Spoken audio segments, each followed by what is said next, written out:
And okay, there you go. So welcome, Rico. So before I'll let Leona, do you want to say anything welcoming Rico first? Yeah, as just introduction, Rico is my emotional intelligence coach. I actually attend his coaching in these past 2 years, and he's been very, very supportive. And I know that I've been struggling quite sometimes in Melbourne. Then I reached out to him, and he was very, very supportive up until today. And I actually overcome all the challenges by myself. Yeah, and include all how I survive and how I cope with my sister's passing. I really very grateful to Rico for being there for me, and I very admire his work as in he empower women in our weekly coaching. So that is why I really want to invite him to share with us some of his intervention work and also some golden nuggets. Yeah, let's welcome Rico. Thank you so much. Let's give it up for Leona, everybody. Let's give it up for Leona. She's been putting in a lot of Yay! work. It's good to be here. Thank you, everybody. Thank you, everybody. So, uh, so I guess I'll start with just a little quick, brief background. It was I come from city of Chicago, South Side, gangland. Just at 8 years old, my stepfather was murdered, but previously to the at our doorstep, I seen him die. I was looking him in his eyes as his soul's departing from this universe. And even before that, my sister's father, my previous stepdad, um, he was used to beat on my mom. It was a daily thing, beat on me, and then I grew up in the streets where you just couldn't be weak.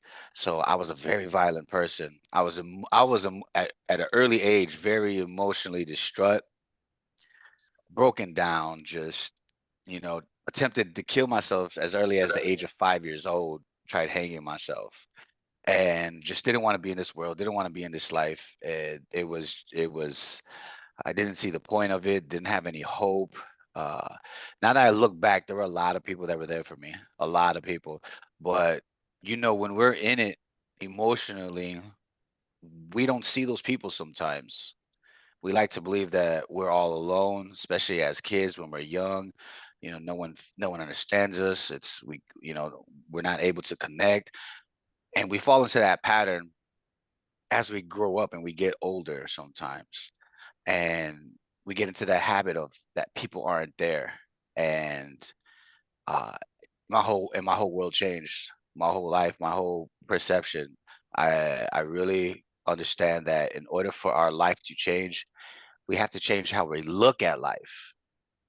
And to change how we look at life is to change our mindset, to change our perception. It's not always easy when our emotions stand in the way. So we got to get a hold of those emotions. Well, it's not easy to get a hold of those emotions when we're in a fight flight response system. The sympathetic nervous system is activated.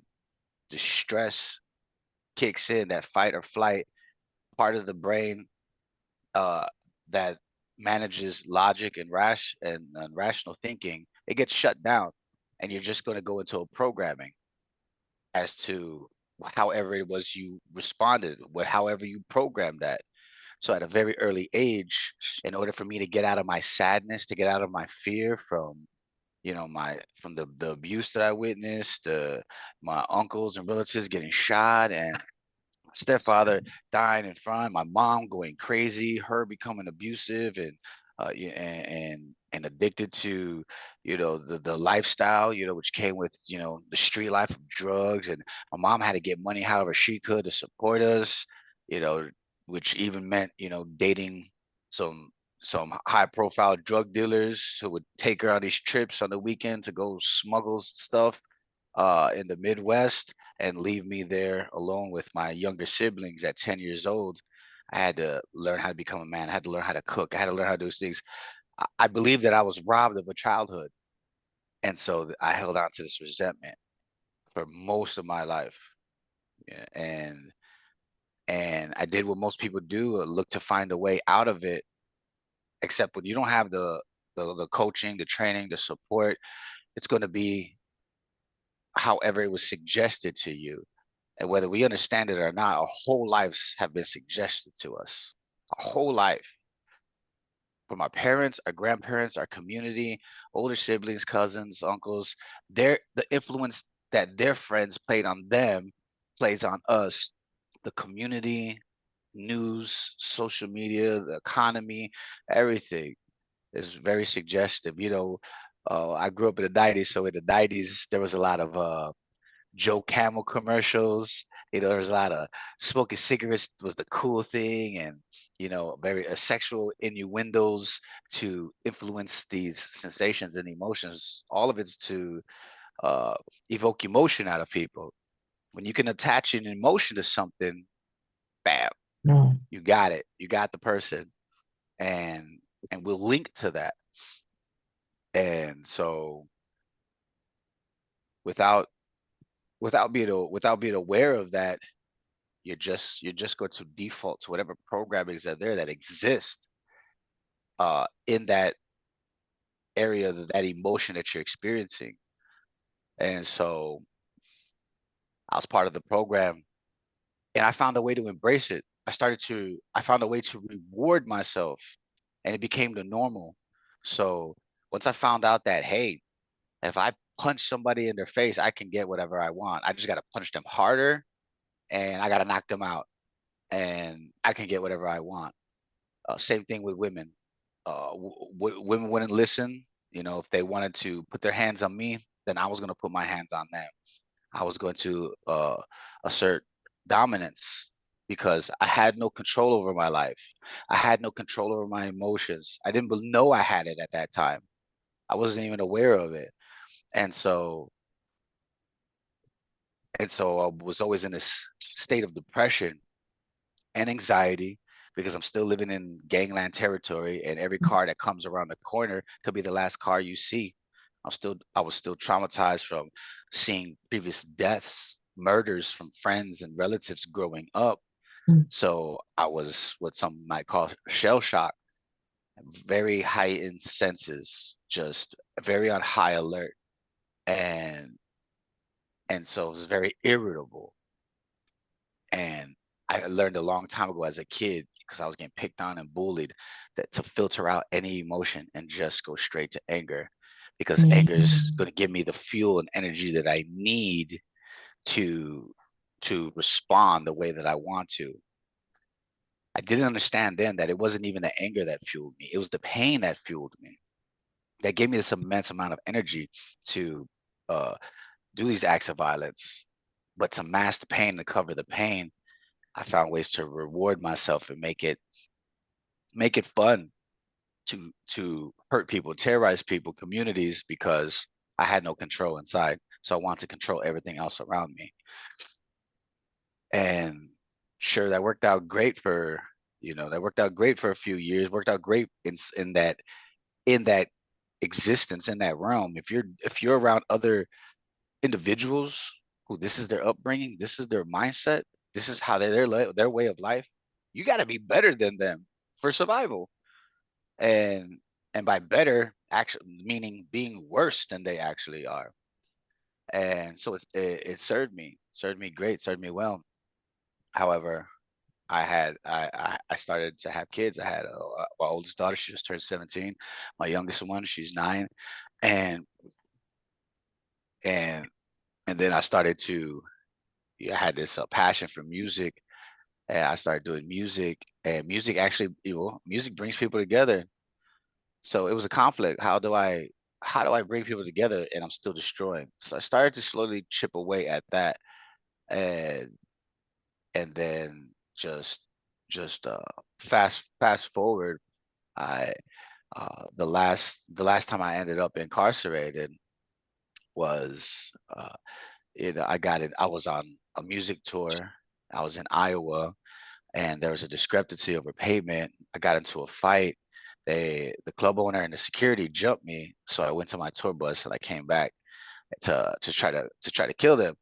And but they locked the door to the club, and so I started shooting through. I started shooting through it. So everything I'm telling you guys, this is it's a part of my book. It's part of my book, and what I'll be doing is I'll be giving Leona.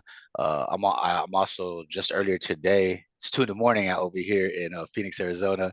So a few hours ago, I was in the studio and actually finished up the first. I'm releasing an Audible before the book, and I'm releasing it in a series. Congratulations, And Rico. so, huh? Congratulations. Thank you, thank you. So I'm gonna be sending a snippet to Leona All right. to share with you Mhm. guys. The book will come out sometime next year, but I'm gonna give you guys the story and then the mindset that was shifting behind it as it goes along. And so, fast forward, it I'm in prison, and my daughter, my youngest daughter, she still is my best friend, and we did everything together. Even though I was still running around in the streets, I thought I could do both. I thought I could be a businessman because I had a successful entertainment company. I was in movies, TV, production, but I was still in the streets. I was using the streets and the street money and what I was doing in the streets I wanted more out of life. I just really didn't know how. It didn't exist for me. But I seen opportunities and I would go after it, and doors were starting to open up. I thought I could be an entrepreneur. I thought I could be a father and still live my lifestyle in the streets. I would run the streets all night, take care of the kids, my stepkids and my daughter during the day, send them to school, sleep with my daughter during the day, put them to bed at night, and boom, I'm back into the streets, and on the weekends, I had what I called family Fridays, and uh in the street night Saturdays were for me. I wouldn't come home Saturday and maybe late midday Sunday, and so I ruined that relationship with my daughter's mother. And so I go to prison. I'm in prison, and every letter that she's writing me was just how much she hated me for what it is that I did. And when I went to prison, I was in prison in Iowa. So uh, the gang, my gang affiliation to an organization called the Land Kings, didn't have any kind of presence in Iowa. And so, but the Land Kings is it's a it's a it's a world known organization built off of violence and other things. Uh, that's not its intention. That's not its purpose. That's not what it's designed for. That's just what it's known for. And so people, when people have an opportunity, I'm the only one of my kind, and there's you know hundreds, maybe 1,000 people of different organizations and different. They look at me as an opportunity, and so for somebody to earn a stripe or a badge or to you know to prove themselves. So I spent a lot of time in the hole because I wasn't. Uh, I would attack people before they had the. If I thought you had the thought, I was going to attack you, and so and I had to, which actually helped me out in many different ways because eventually staying in that general population, you know, I probably would have got really hurt. I probably would have. I don't believe I would have made it in general population had there not been that isolation for me. So I did what I had to do to represent me as a man, and the name that follows me, precedes me. And when I was in there, I started reading a lot of books because there's nothing else to do. And then I'm started to reflect. I started to think like, am I really a monster? Like, am I like I can't even be around. I can't even be around other criminal murderers and rapists, and I can't even be around these. Like, I'm that bad that they got to put me in jail inside of jail. And I was like, yeah, I am. But my heart didn't want to agree with it. Any of you guys ever, raise your hand if you guys have ever acted away or carried out a way, but your heart wasn't really there. It was just maybe a picture that family or friends or that people painted for you. That you were this, you're that, and it's like, no, I'm not, but I might as well act like it since I'm being accused of it. And so, but your heart and your soul is not really with that. And so that's what I was experiencing. And um, there wasn't a good, there wasn't a, well, there was a great selection of books. I didn't believe it was a good selection of books. It was like cowboy books, which I learned to love. I love reading those now. There was cowboy books. And then there were like documentaries. And I was just like, well, it sucks, but I got to kill some time. So I started reading the documentaries, and I started with like Martin Luther King Jr. And I was just inspired. I was just inspired by what one person can do. I read Gandhi. I read all these other different books. Uh, um, Nelson Mandela's A Long Walk to Freedom. I actually coach Nelson Mandela's son's coach. So that was like a full three everything came back around and I was inspired by these men, and I just felt greatness inside of me. I just felt like I could be great, but then there was this imposter syndrome. How can you be great? The only thing that you're great at is being this thug, this gangster, this terrorizer. And then I end up in prison, and well, before I end up in prison, um, it was like 4 months. I beat the state of Iowa for 26 years, but I got indicted by the feds for a gun charge, and and when my daughter and her mother came to visit me, my daughter was like 3 years old. Um, I was leaving from the hole, and I'm in shackles. Nobody else can be in the visiting room. My daughter's on the other side of the glass. I'm thinking I'm just this hard, tough guy. Like, yeah, look at me. I'm the baddest man in this building. Like, I felt it. I believed it. And I get in there and I sit down and I'm in here and I'm like, man, no one else can even be here around me. I'm so crazy. Like, yeah, yeah. It's finding a way to reward myself. And my daughter sits there and she asked me, Daddy, why are you in there? I was like, Daddy was bad, baby. So I got to be here for a little while.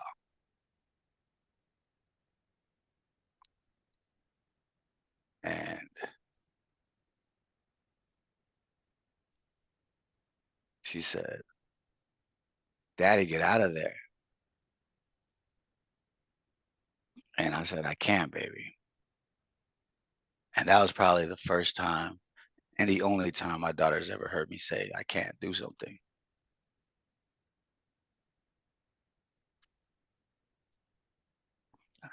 She's not allowed to say can't.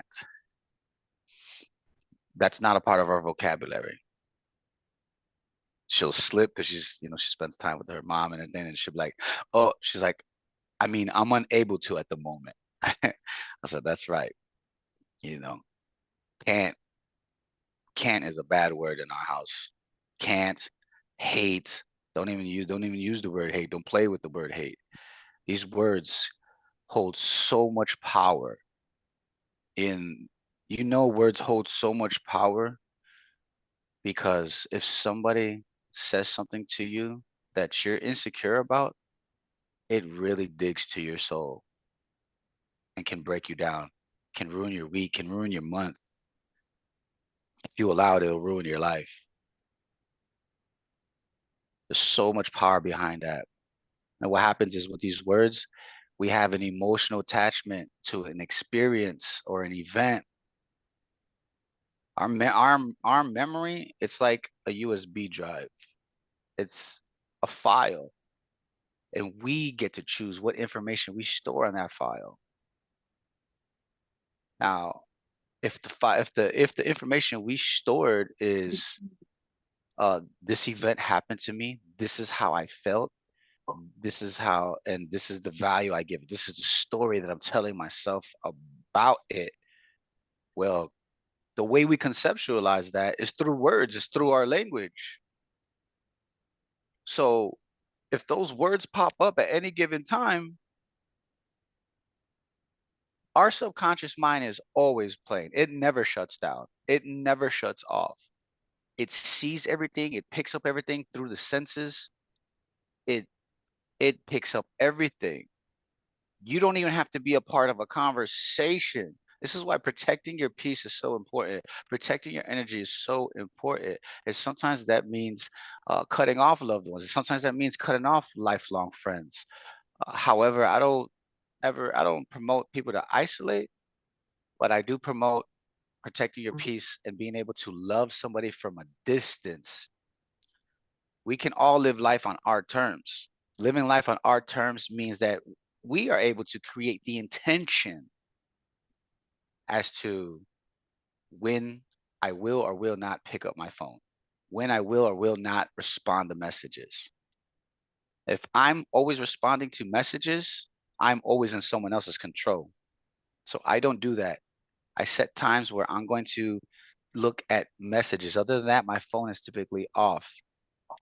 Because if somebody sends me something that's going to disturb me with just words, I have now placed myself in a victim consciousness that I've worked so hard to get out of. And a victim's consciousness is every time we blame other people for how we think, feel, or behave.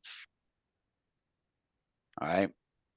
And so back to the story with my daughter, I said, I can't, baby. And she's just like, break the glass, daddy. And I'm trying to hold together all tough and stuff. And, and I'm just like, nah, baby, if I break the glass, baby, daddy will be here longer. So she leans back and eyes start shifting, and she's trying to come up with a master plan, and she starts tapping on her chin like she's got the greatest idea in the world. And I'm smiling because I know what it is. I know what's going on. Well, I don't know what her idea is, but I know she's got this great idea, a great master plan. 3 years old, she's masterminding. Thank you, Rebecca. And she leans back and she starts kicking the glass so freaking hard. I thought this 3-year-old girl was going to break it. I learned 2 things that day. Number 1, I wasn't shit. I thought I was this tough guy, this hard guy, this big macho bravado, big guy. And now I'm looking through the eyes of a 3-year-old little girl who's looking at her superhero in chains that she knows can kick this guy's butt, the CEO. She knows that I can break through this glass. She knows that I can free myself. But I had chains wrapped around my mind, my mind and my soul. And I discovered that day. I discovered that I was in a prison long before I was in prison. So it was only a matter of time before I actually ended up in bondage and in chains. Whatever you think about, you bring about. I'm going to briefly touch on something that's also important is when I do coaching and I start asking people about how do you want to feel? Well, most people don't really know how they want to feel. Some might give, a good idea. Hey, this sounds good. I want to feel this way. But the majority of people will respond with how they do not want to feel. Hey, what do you want? What do you want to happen? Well, I know that I don't want this to happen. So -3,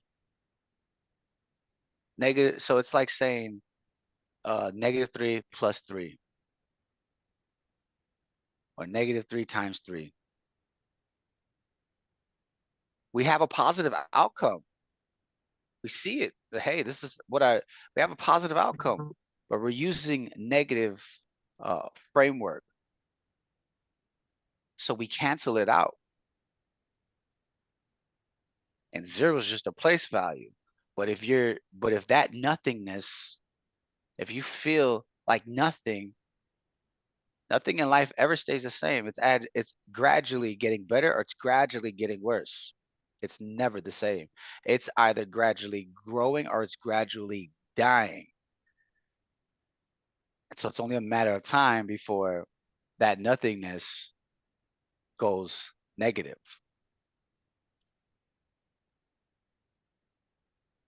And so my negative thoughts of me being in this, well, -3 times 3 is a -9, but I meant like -3 plus the +3. That's 0. So yeah. So when we have this negative thought in our mind, whether we are aware of it or not, we will produce that outcome.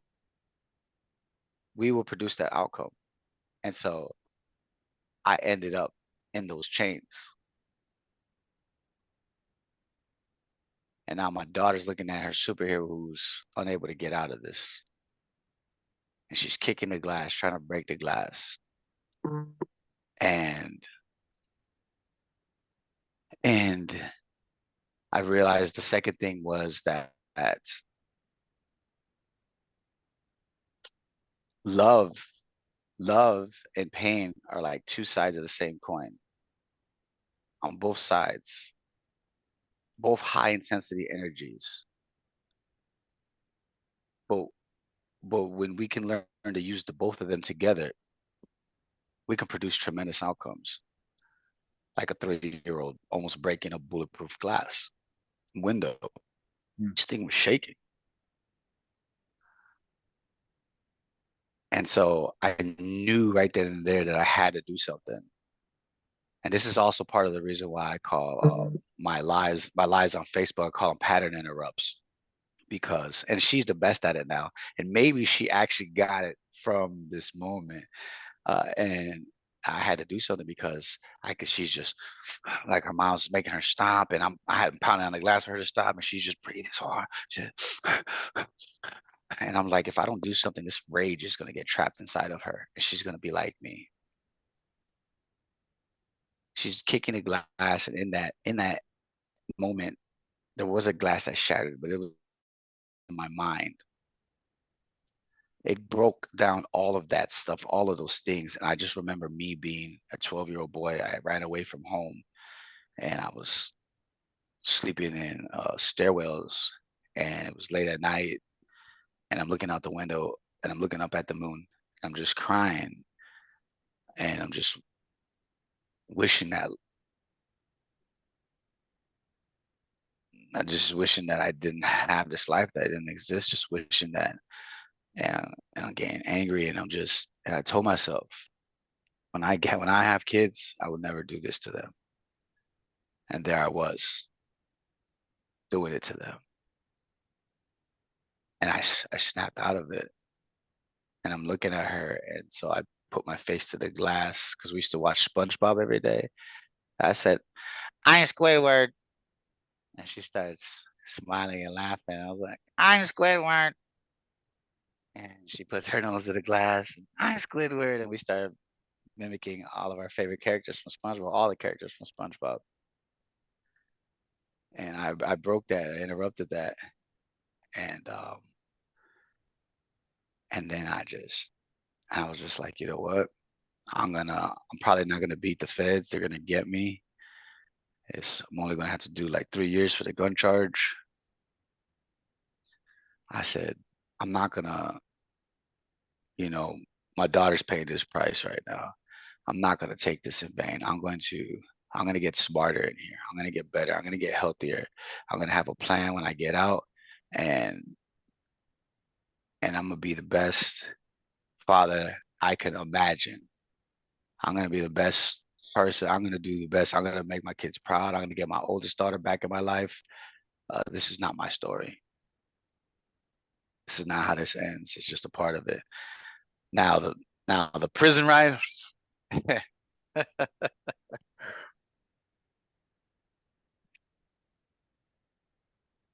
That was interesting. Y'all gotta wait for the book for that one. But talking life and death scenarios on a regular basis. And matter of fact, I got stabbed in the first prison I was in the feds. Um, looking to it was just over politics, and I had to I didn't have to, but I thought I had to at the time. I felt that I believed that I had to remove someone from office. And so when you do something like that, you got to be prepared to kill or be killed, you know? And so but my assumptions were right. This person was an undercover, and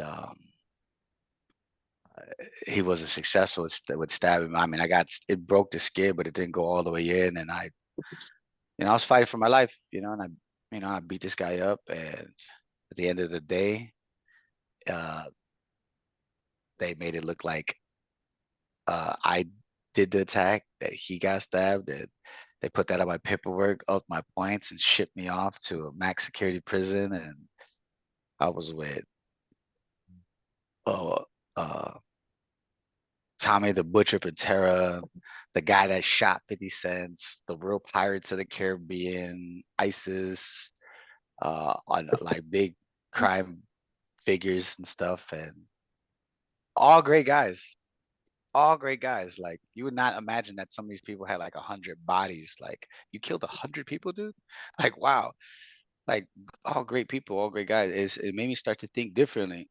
I started to look at everybody differently. A lot of these guys that were drug dealers, they were like, I'm like, man, they're like politicians, Fortune 500 CEO. Like, I'm like, man, they could have been anything. They're talented, but they just were they just weren't didn't see it. So I started to I didn't know what I was gonna do. I got out of prison and I got out of prison and I just I I started doing the work, and next thing you know, I joined a program with Tony Robbins, and I made a video. And then he reached out to me, and then he put me to Leadership Academy, UPW. I did a song for him for the UPW. We just started, he was sending me messages. I got my daughter back. And he sent me a message congratulating me, invited me to Day with Destiny. I spoke on the stage, gave me a Harley. I won the Harley at the wheel. It was just, you know, it's just been right now. This is what I'm committed to. I'm committed to showing people how to get aligned with their purpose and eliminate the blockages that stand in the way.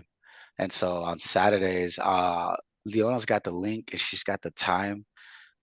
She'll send it to everybody. Everybody's invited this Saturday and Sunday to be a part of the emotional intelligence coaching session.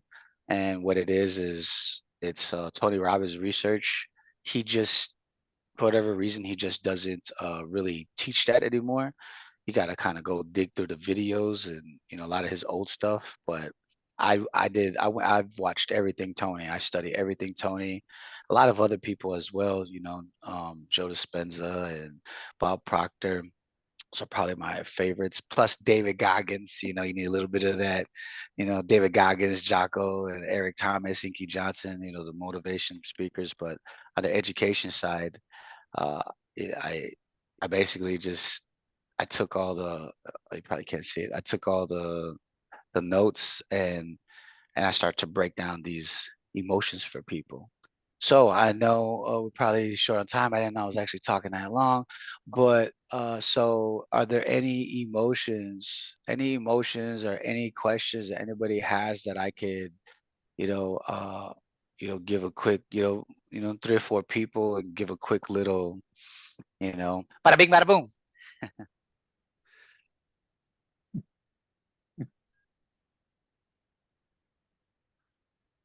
That's amazing.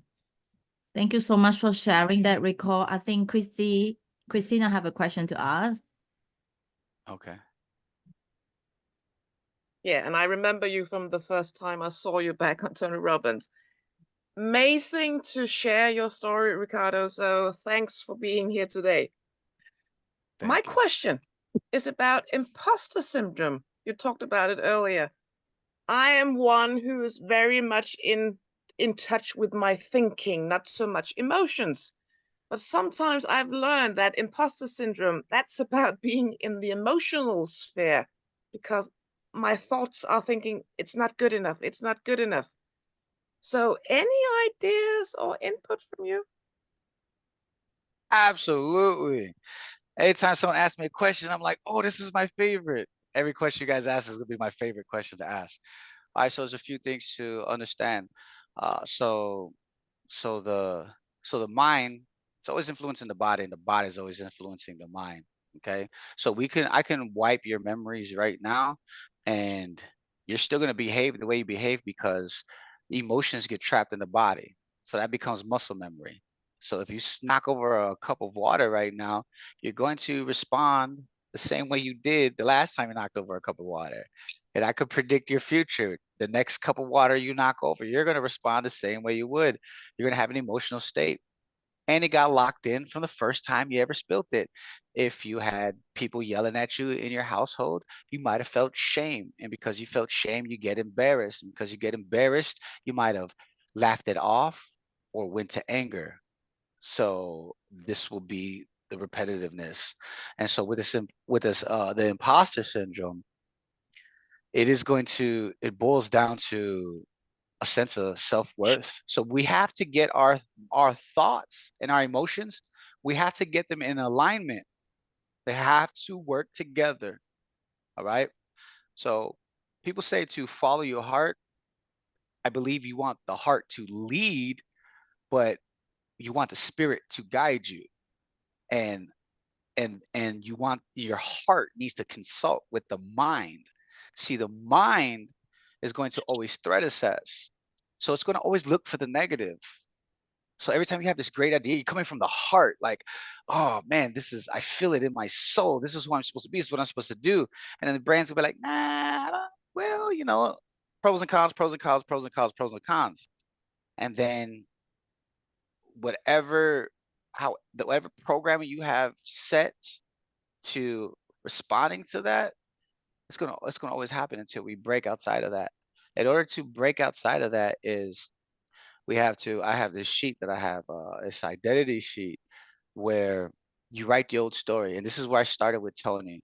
It was in Tony Talks when we did that. He says, change your story, you change your life. And so we write out the old story. We write out our story. What's the story? What's standing in your way? What is it? And it's the language that's in there. We start to reframe that.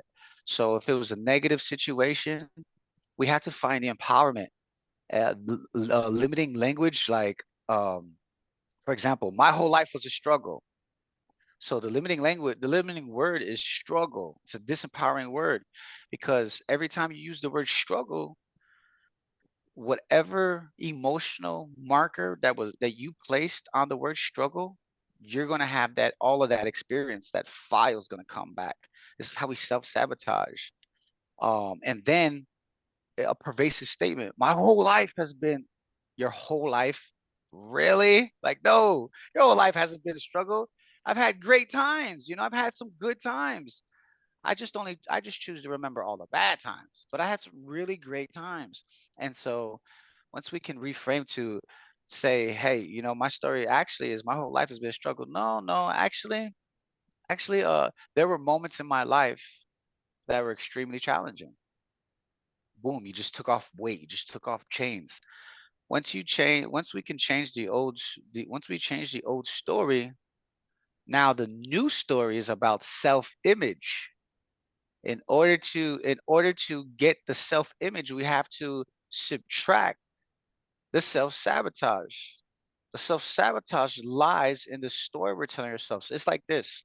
Shakespeare has a style. Shakespeare's style hasn't changed. It's a style. Guess what? Every one of you all have a writing style. And chances are the story sucks. My story sucked. I mean, it's a good one now. I can sell it as a book, but in the fight, boy, this story sucks. We place ourselves in this box. Every time we make a statement, my whole life has been a struggle. We make that a fact of matter to our personal reality, and our personal reality becomes our personality. Now I start to act like that. Now I start to act like my whole life has been a struggle. When I reframe that, and questions will open your mind. Questions will open your mind. So if we're going to make a statement, we want to make empowering statements. Now, here's the thing. We can't lie to ourselves. It's not just act like it never happened. No, but what I'm still telling the truth. So it feels good to my body because emotions trapped in the body. Hey, there were moments in my life that were extremely challenging. I'm saying the same thing, except that in this with the reframe, my body accepts it. My body says, hey, you know what? That's the truth. I accept that. And now the mind, it it it knows that it's no longer a threat. And so it won't continue to pop up. Now we have lots of emotions that are gonna all stem to certain things. Uh, and we just got to do the work on a daily basis. So we change, so we reframe the old story, create the new story. All right. Uh, the new story is the new self-image. In order for us to advance, I'm talking business, relationship, family, whatever. It's all about we will not be able to gain a higher level of consciousness until we change that self-image of ourselves. And it's going to take us learning and growing to get outside of that. When we have to believe in what we know we deserve. Like we have to really believe in it. But if there's something from the past holding you back, that unconscious, that subconscious mind, it's always playing, it's always running that story. But we have to change the story. And so that self-image adds self-value. That self-value is our self-worth. And that's how you remove the imposter.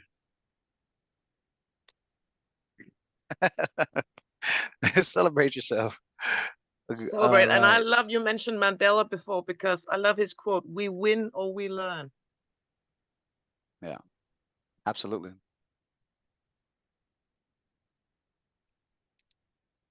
Rebecca. Yeah, hi. Thank you, Rico, to share your wonderful story. And I felt, I got a daughter too. I can, sincerely feel the love, particularly from an innocent little 3 years old. Yeah. My question is, and now you had, been very successful doing a coaching. How do you, a lot of people aim for perfection, like want to do a lot of things. How do you allocate your time? And you must be very busy, with all the, other things. So how do you allocate your time to try to get the best out of life? Okay. Great question. Great question. Thank you so much for that. Great question. First things first, I have this assessment that I have here. It's called Truest Heart's Desires. First things first is we want to get into alignment with who we really are, with who we signed up to be when we came to this planet, came to this earth. Now, I don't get too far into the religion, but I have my beliefs. And I believe that we're here for a purpose, that we all have a mission. And to get the best out of life is to start discovering what that mission is. Okay. And the way we discover it is by going after our truest heart's desires. This is coming from a deeply rooted place that we can't even describe, that it has to happen. It's a must have. That is how we're able to attract. Now we can do it chasing it, but just think of the word chase. You're going to always be chasing something. You'll never be fulfilled. And so you will never get the most out of life. Even when you get the house, the car, the the world's model of a beautiful person. Perfect. Everything's in place. Perfect. Oh my God. You will not be happy in that relationship. You will not be happy in that relationship. Let me read to you guys something that I have these dreams at night that I call of this council. I call them the Council of Angels, where I do this so much that it starts happening in my sleep now. And I woke up. I just woke up before and I messaged her because I received these downloads and I write it down. So I'm gonna write something that's that goes with this. Uh, let's see. And I just was writing whatever comes to me. So, to shame the ego is to shame man. Those who shame will never understand. Ego should not be removed, rather than utilized to its true potential, which is to restore balance. Harmony is the result of absolute balance. The peace and freedom everyone seeks can only be achieved through a harmonious nature, becoming one with the elements, in harmony with the universe. This is why connection is a desire more than a need. All living organisms are energy. All energy is one, but in separate parts, always looking to reconnect. That harmonious connection leads to oneness with Source, our divine creator. This is why nature and animals have no issues with just being.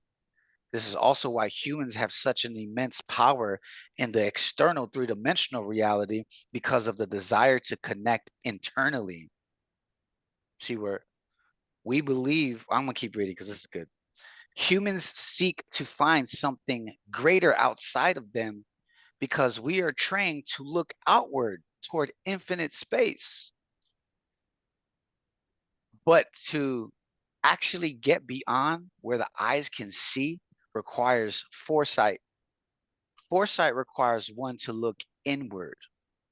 There we will find the connection to the universal oneness that brings us home. This process requires growth, which is a spiritual desire to overcome our energetic limitations, which is the emotions, in the spiritual world, living in a physical world. The physical and spiritual element both agree on absolute certainty, because this ensures survival in this realm of existence. The spirit is here on a mission to fulfill its duty, and the brain's sole purpose is to have you survive so that you fulfill your soul's purpose. Certainty is a demand more than a need. This is why it becomes a human's default override. People want certainty more than anything. Tony Robbins says 95% of people are in certainty. And so to go back to answering the question, how do you manage it? How do you do it?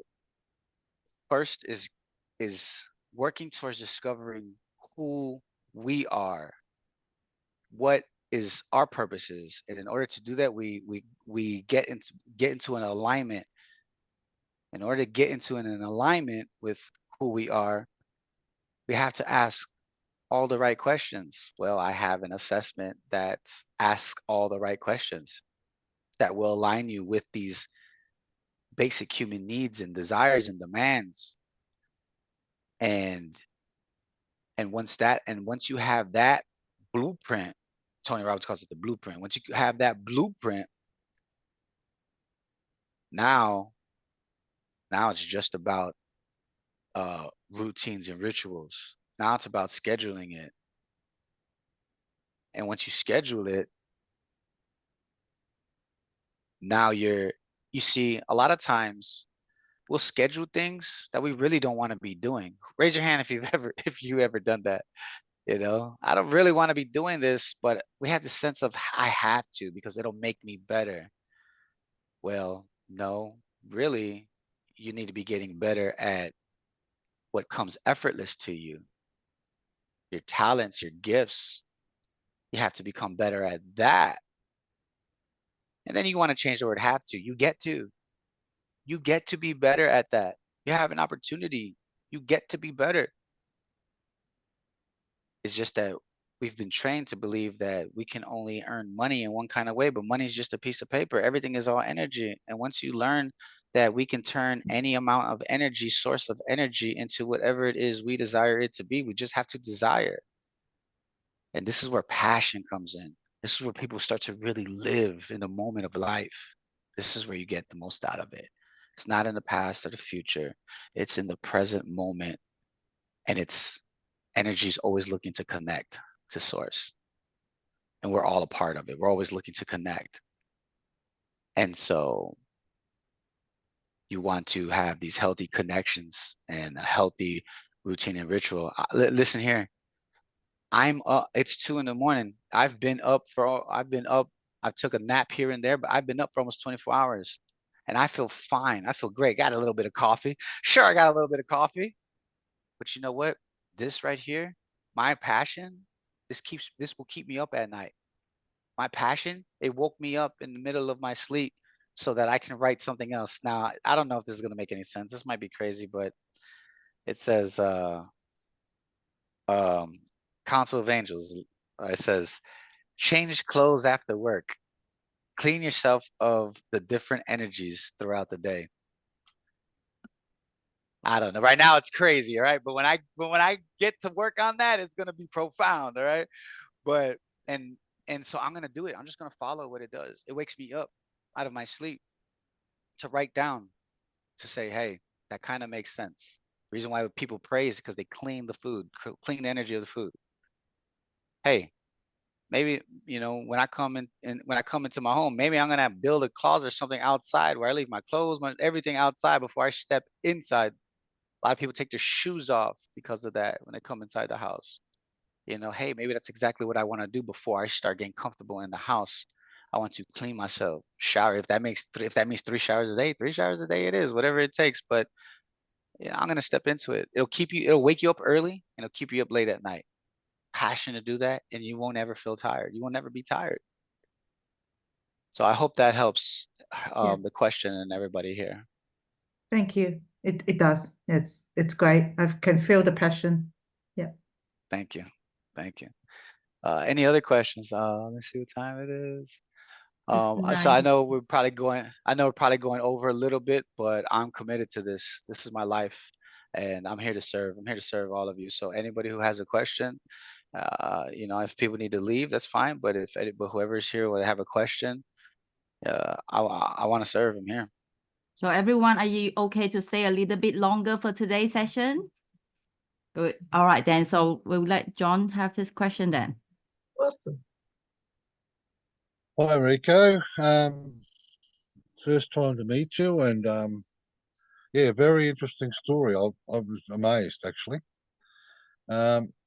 One thing I was a bit curious about, because I guess I don't, sorry to say this, I don't know much about you other than what you shared. How did you end up getting Tony Robbins' attention? How did I what? End up getting Tony Robbins' attention? With my mind. Okay. Yeah, I'm gonna break it down, explain it. Let me grab my charger real quick though, because this looks like that it's running low. So give me 1 second, please. Sure. Grab my charger, and I will give you the answer in a second. So I'm big on stories, so I'm gonna do my best to make it fast, but I feel like I got to give the backstory. So I was dating this woman. I'm dating this woman, we're on and off, and I'm still I'm still this whole jerk. And so I was terrible with my words to her, and I told I told my friend, man, a great friend of mine, lifelong friend. And I says to him, I says, man, I told her whatever, blah, blah. He's like, bro, why would you do that? I'm like, man, he's like, no, bro. He was like, bro, you're destined for greatness. He's like, you're meant to impact the world. I said, I know. I don't know how, but I know. And he says, and then he says, bro, think about it. He says, if you're meant to impact the world, he's like, he's like, God's not going to give that to you until you can impact a group of people. He's not going to give you a group of people until you learn how to leave the best impact on everyone you come in contact with. One person, one-on-one. Oh my God, bro, you mean to tell me that in order to get to that, I got to start treating everybody better? He said, yes, bro. I was like, no way. For some of you guys, that's elementary, right? For me, it was like, what? And so and so so then like 2 weeks later, I get my opportunity. This girl's messaging me, and she's looking to trigger me. She's looking to set me off. She's looking for me to take the bait. And I didn't. I said, you know what? If I disrespected you in any kind of way, I'm sorry. I apologize. It wasn't good enough for her. She wanted this fight. She wanted me to be the villain that she is because she needed to validate whatever state that she was in. I was like, you know what? I'm no longer the bad guy. I'm the hero. And I was just like, I'm not gonna be the villain. I made that breakthrough. 2 weeks later, I'm on Tony Robbins' platform. I wasn't even going to join the event. I was not even going to join the event. But I'm like, bro, you know what, man? Tony's work is what is changing your life right now, man. Like, you're actually happy. Like, I didn't know what happy really, like, I didn't believe I can produce it and do it. I was on federal parole, so I and I couldn't do drugs. I would get drug tested drops, you know what I'm saying? I'm talking about I'm absolutely sober and no smoking, no nothing. I was able to quit that with Tony's work, and I'm just like, bro, you don't know how long he's gonna be alive. And I also said to myself before that, I said that I gotta make $2 million because my first million is for Tony's retainer, and I hope he's alive long enough for me to be in his 5-year waiting list, which is now a 7-year waiting list. And I was, it was in here, in my heart, in here, in here, when your thoughts and your heart are in congruency with each other, watch out, step us to the side because it's going to fall from the sky. You guys understand me? It is going to fall from the sky. And so, boom, I made my breakthrough.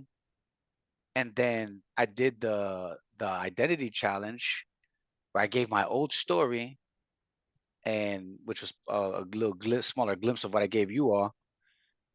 And I says, you know what? But thanks to Tony's work, and I started talking about a lot of Tony's works. Like I was using Tony's language, a lot of things that he doesn't really even teach anymore. Like, so that's how he knew I was going in, and I was going deep. And I was just saying, people ask me, hey, how do you do it? I'm like, man, like our life doesn't have to be what we thought it was. Like, man, it's actually just more. It can be whatever we want it to be. Like, I'm excited.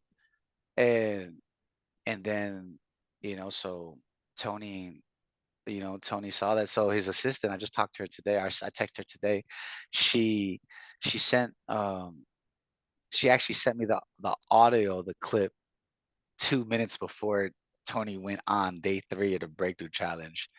And so what happened was one of his teammates saw my video, sent it to her, like, hey, you got to watch this guy. And then she sent it to Tony, like, Tony, you have to see him. And then 2 minutes before he went on live, he said, hey, get Rico on the phone. Tell him Tony wants to talk to him. If he could get on in 2 minutes, I'll talk to him. And she's like, how do we find Rico on the internet? I just so happened to be doing it live at that moment. And I was encouraging everybody. I was like, hey, join this. It's not too late. Everybody come watch or whatever. And then someone's in my comments, hey, Tony wants to talk to you. And I'm like, apparently Tony wants to talk to me. I was like, ha, ha, ha, what a big joke, whatever, right? Blah, blah, blah. And I go in my inbox and they messaged me a Zoom link. So I click on the Zoom link. I'm like, oh, cool. I'm in the Zoom, and I'm driving my truck. And next thing I know is Tony's like, there's this guy, and it was just so compelling and everything that, and I can see he has this desire to turn his life around, and it sounds like he wants to help others out, and blah blah. And then Rico, are you there? And I'm just like driving my truck. It's just like, I'm like, hello, Rico. I'm like, yeah. He's like, it's Tony Robbins. I'm like, what? I was like, I gotta pull this thing over. I was like, can you see me? He's like, we can see you. We hear you, brother. And I'm like, oh my, what? It's like, oh my God. I was like, what's your question, dude? Because I forgot that fast. Like, I was excited, like Tony freaking Robbins. I pulled over and our friend, he mentioned me a couple months ago. He was being interviewed by Glenn Beck, and he talked about me on there. And now one of my clients is a drug recovery clinic here in Phoenix, and I have 24 people, all clean off of drugs and alcohol. They got job. Like, watch my live. Go to my live. I did a live today. One guy got 2 jobs. Another guy just got a job. Another girl just got a job. We're talking about meth addicts, heroin addicts, like people on hard drugs. And so, I'm just grateful to be here, grateful to do this. So that's how I got in contact with Tony. I literally manifested it. But you have to also make the breakthrough. You have to make the change in your life. Once you make the change in your life that's needed, your manifestation, it will come true. I didn't need $1 million or 5 years. It was 2 weeks for free. Tony Robbins is coaching and mentoring me. Wow, that's amazing. Wow. That's just absolutely amazing. Thank you for that, Rico. Thank you. So much. Thank you. Anybody else? Any questions? Thank you, Christy. I think we just allow one more question to end the session. Anyone would like to have one last question to Rico?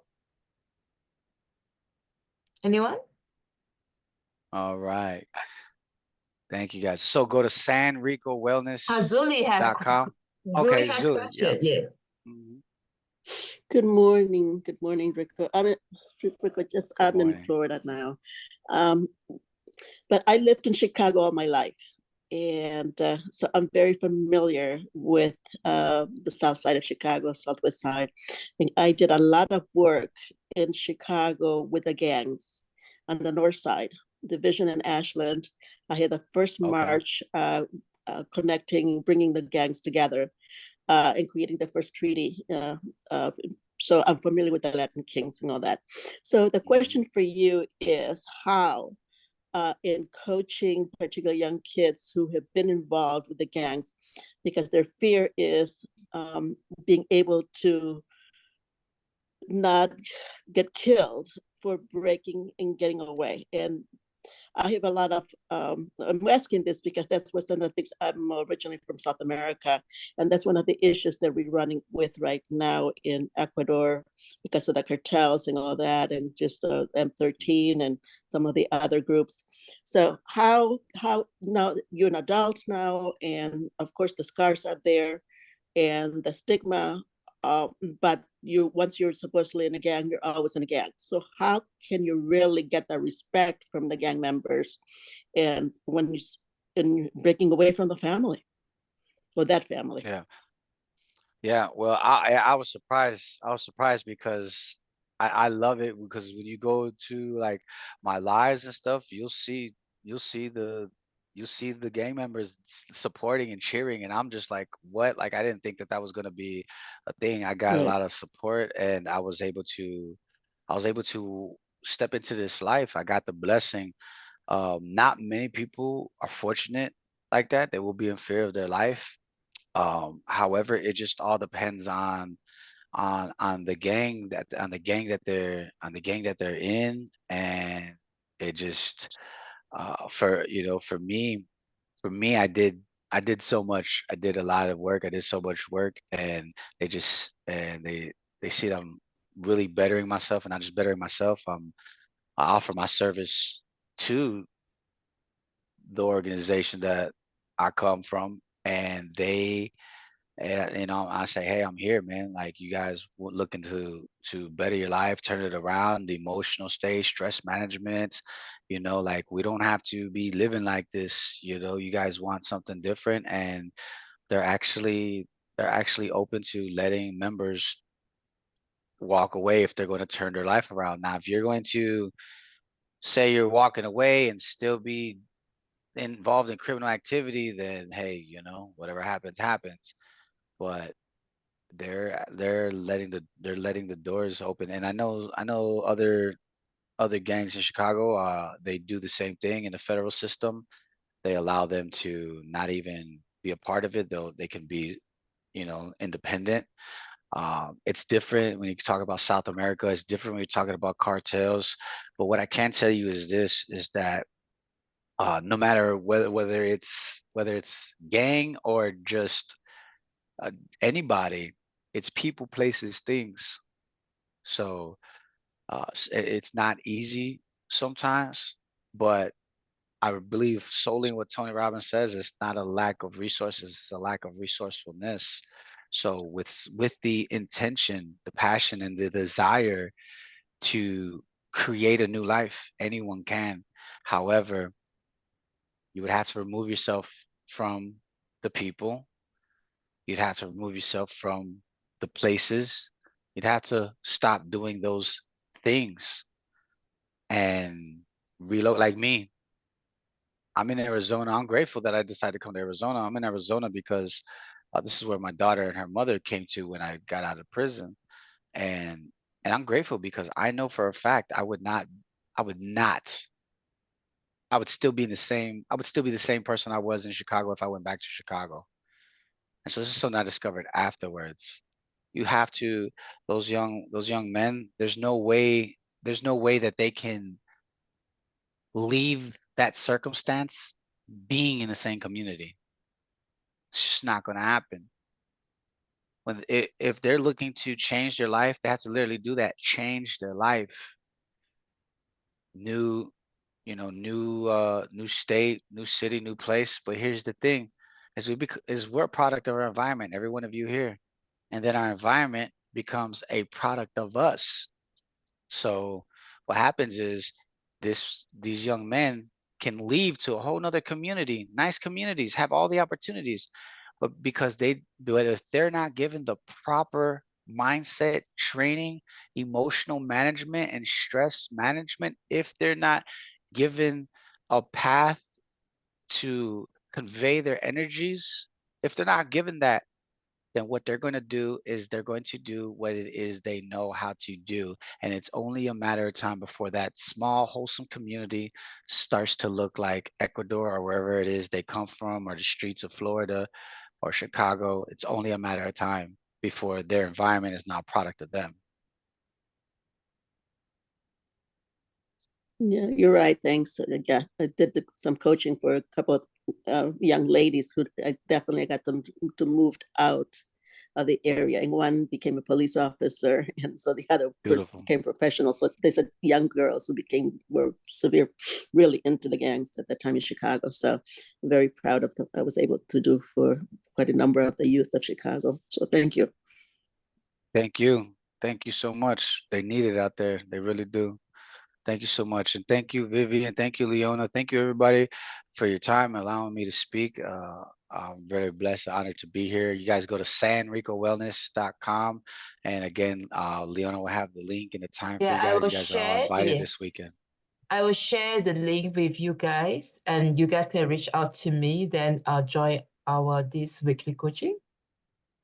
And just before we go, I just would like to thank Rico for being dedicated and share your precious time. Yeah, I myself very inspired by your work, and yeah, I'm really appreciate Rico sharing his golden nuggets with all of us. Before we go, let's take a screenshot with Rico. Yeah. You can just yeah, turn on your camera. Yeah, whoever can turn on your camera, just turn on, and then we can take a screenshot. Leona, are you going to do it? Yeah, I'm doing. Yeah, okay. Turn on your camera, Rebecca. Okay, 1, 2, 3. Okay. Thank you so much, Rico, for your time. And thank you so much, Leona, for you. connecting Rico with us so much golden night. I am waiting for your new book, and then we'll invite you again, Rico. Absolutely, absolutely. All right, Thank So so for you. those thank you. who would like to join us with the weekly coaching, just reach out to me and Rico. Mm. Yes. Thank you so Okay. much. God Thank bless you you, guys. Rico, so much. All right. Have a Thank good day. you. See you. Bye. Bye. Okay, Vivian, do you want to share? Okay, next week, we are reading a new book by another friend of mine in UK. His name is Jose Uka. Have you guys got this book yet?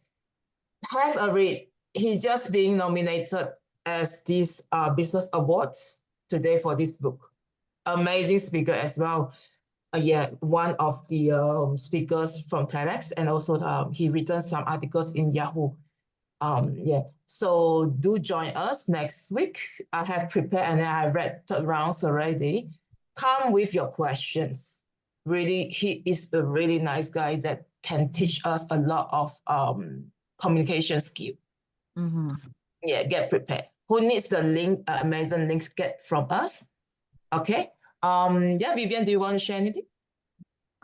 Thank you again, Leona, for connecting Rico. He is such a he have so many to share. And even though I did listen to his story before on the video in the Tony Robbins group, but today still got me into teary eyes listening to his story. I was very down last year when I moved to Melbourne. My own coach, I paid high paying to that coach, refused to.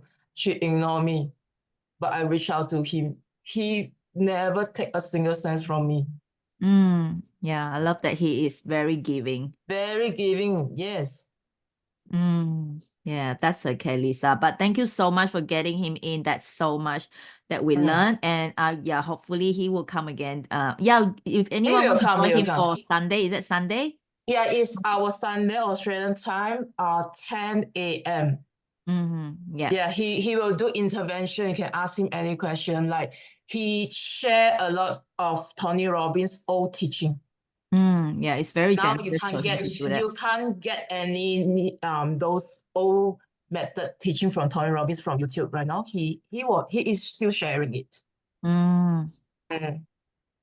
All right. Yeah. So whoever wanted to join that, just get the link from Leona. She can private message Leona to get that. And then we'll see you next week with the new book. And Jose will be joining us next week, right? Yeah, Jose, yes. He's a great guy. Okay. Yeah. Okay. All right. All right then. Good to see everyone. Good See you next night. week. Thanks for joining. Bye. Bye. All right.